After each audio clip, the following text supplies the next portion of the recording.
Hello, this is Mr. Mac. Now this is the concept video on arithmetic series.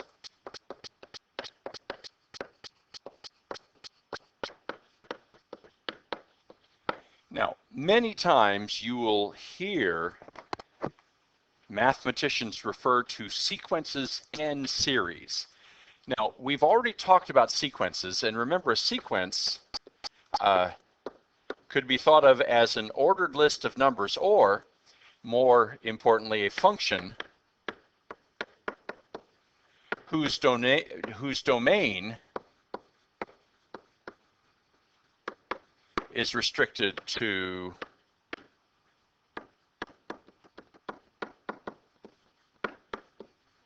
the natural numbers.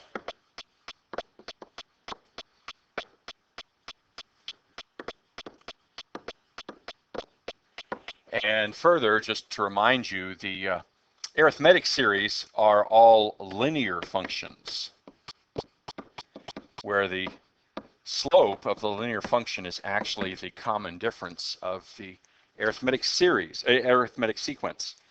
But now, a series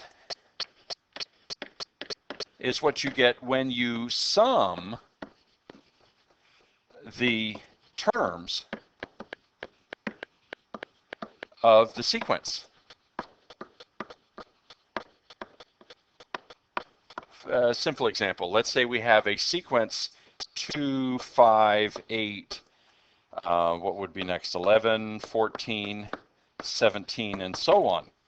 Now this would be a sequence. Now the sum, or the series, would be 2, 7, notice that's 2 plus 5, 15, that's 2 plus 5 plus 8, 26, 40, 57, and so on like that. So this is also an ordered list of numbers. So it is in essence also a sequence, but this one is a sum of the first n terms of the above sequence. So we also call it a series. The idea of series is when you're adding terms together to get terms of some new sequence. Now, last time we talked a little bit about formulas for arithmetic sequences, and let me remind you that the formula a sub n is equal to a sub 1 plus n minus 1 times d is a formula that can be used to describe the nth term of an arithmetic sequence, where a sub 1 represents the first term, n represents the number of the nth term, you know, the fifth term or the seventh term or whatever, n is that number, and then d is the common difference, how much you're adding each time to get the next term. Now, what we want to do is we want to look for formulas for series. In other words, what do we get when we add the first n terms, of some arithmetic sequence? And at this particular point, I always like to tell this story about Carl Friedrich Gauss. Now, if it's possible to have a mathematical hero, Gauss is my mathematical hero. Gauss was an incredible mathematician. Stories range from the fact that when he was 3 years old, his dad, who was a foreman of a bricklaying crew, was figuring out how much to pay each of his workers because they were paid by the number of bricks they laid. And Gauss, at 3 years old, was pointing out errors to his dad that he'd made in his addition of adding up the bricks and what each one got paid. When Gauss was 8 years old, he was sent to this school where the teacher apparently was a bit of a brute, and the teacher came in one day and said, "Okay, boys, I want you to add the numbers from 1 to 100. All they had was a slate and a piece of chalk and maybe something to erase with, and he expected this to to take them a long time, and so then he wouldn't have to bother with them, and they would just be working. Well, Gauss thought for a moment. Gauss is 8 years old. He's probably almost a little bit more than half as old as most of the other boys in this classroom. And Gauss thought for a moment, and he put down the answer immediately. And the teacher just let Gauss sit there, and the other boys continued their work, worked on their slates, and worked and worked and worked. And after a while, one after another put their slates down on top of Gauss's on the desk.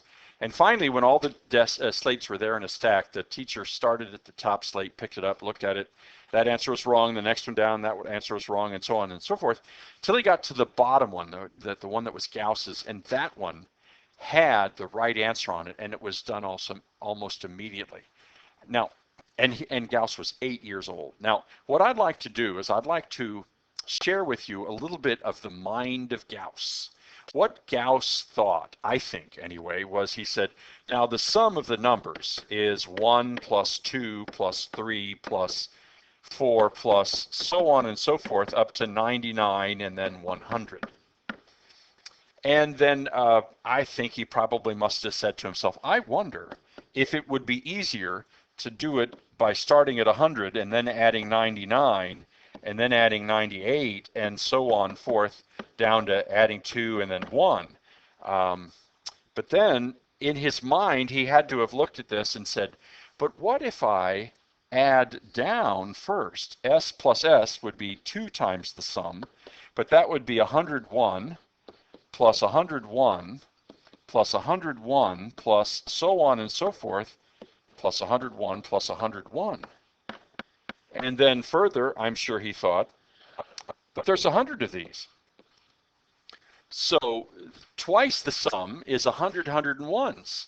So the sum would be half of 100 times 101. So the sum would be 100 times 101 over 2, which turned out to be 5,050.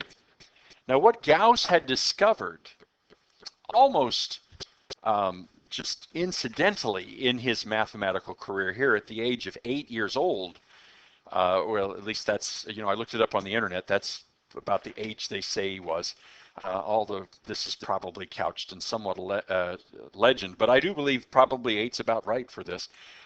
What Gauss discovered was that the sum of the first n terms of an arithmetic series is equal to how many you have over 2 times the first one plus the last one.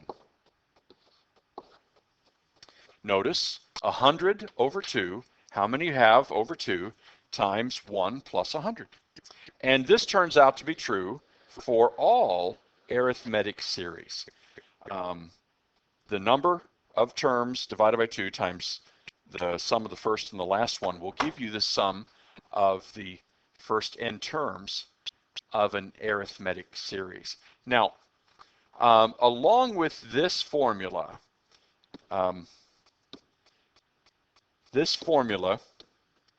see, we have the formula for a sub n.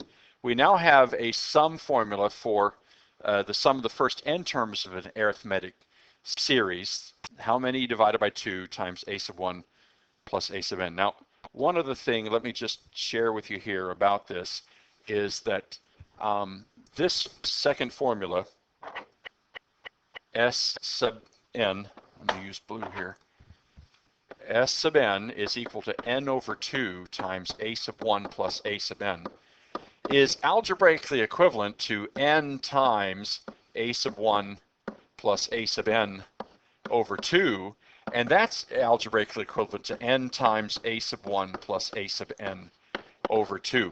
Now, you don't divide both n and the sum by 2. You can divide either one by 2 and then multiply, or you can multiply them together and then divide by 2. So in other words, algebraically, these three things are equivalent. And so whichever way is more useful to you, go ahead and use it that way. Now, there is an alternate form for the sum of the first n terms of an arithmetic series, and that's this one that I have in green in this little thing here. And let me just show you quickly where that one comes from. if we were to take S sub n is equal to n over 2 times a sub 1 plus a sub n, notice that a sub n is a sub 1 plus n minus 1 times d.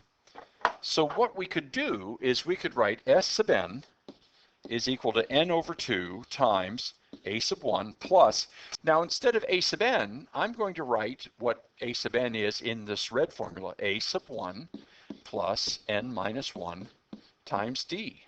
Now, a little algebra can occur here. A sub 1 plus a sub 1 is 2a sub 1, and so we get n over 2 times the quantity 2a sub 1 plus n minus 1 times d. Now, these two formulas are both useful from time to time.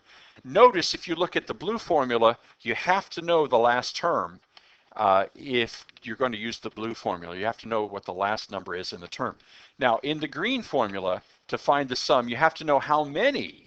You have to know the first term, you have to know the common difference, but you don't have to know the last term. So sometimes this green formula will be very useful.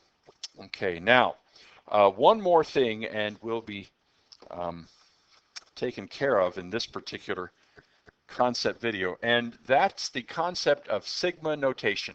Now, this is the capital Greek letter sigma, and to mathematicians, this means add them all up. Now, what we do with sigma notation is we, below the sigma, we tell you, we give you an indexing variable and we tell you where we want it to start. So we might say k equals 1. Now what that means is k, a variable, is going to be indexed and it's going to start at 1. Now, this is the starting point. And then on the top, we tell you where the indexing variable is going to end. Let's say 5 up here. And then over here, we have an expression that gives you the value of each term as k goes from 1 to 5. We might say something like 2k plus 1. So you would read this sigma k going from 1 to 5 of 2k plus 1. Now what this means is k starts at 1, so we have 2 times 1 plus 1. Sigma means add, so we say plus. Now sigma indexes to the next number, which is 2. 2 times 2 plus 1. Sigma means add, so plus again. Sigma now indexes to 3, so we have 2 times 3 plus 1. Sigma says add. Now k indexes to 4, so we have 2 times 4 plus 1. Sigma indexes again to 5, so now we have 2 times 5 plus 1. And that is where we're ending, so we would stop at this particular point. So sigma notation, sigma k equal 1 to 5 of 2k plus 1 is 2 times 1 plus 1 plus 2 times 2 plus 1 plus 2 times 3 plus 1 plus 2 times 4 plus 1 plus 2 times 5 plus 1. Now notice this is just, if I simplify the stuff inside the binomials, I have 3 plus 5 plus 7 plus 9 plus 11, which is an arithmetic series. Now, we know that there are 5 terms in this series because, notice, we started at 1 and we ended at 5. We know that the first term is 3, and we know that the last term is 11. So the sum of these first 5 terms would be how many? That's 5 over 2 times the sum of the first plus the last, 3 plus 11. So 5 over 2 times 14. Let's just cross cancel the 2 with the 14, leaving a 7, so we get 35.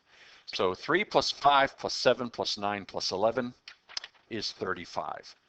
So now, what have we got? We've got the sigma notation. We've got the expansion. Okay, this is sigma notation right here. this is the expansion of the sigma notation, and this is the sum or the value of that sigma notation. Now, let's see, what else do I want to say here about this?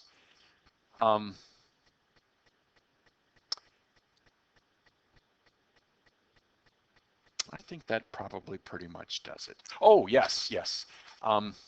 One thing that I do want to make note of, and I do want to tell you about, is that when the expression in sigma notation is a linear function, then your series is an arithmetic series, and you can use,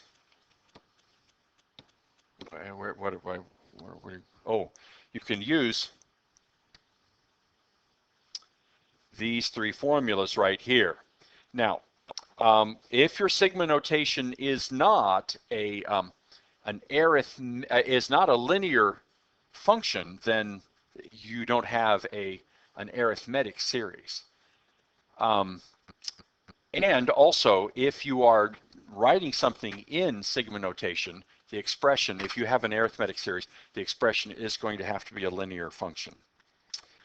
So that should take care of this. That's the concept video for arithmetic series.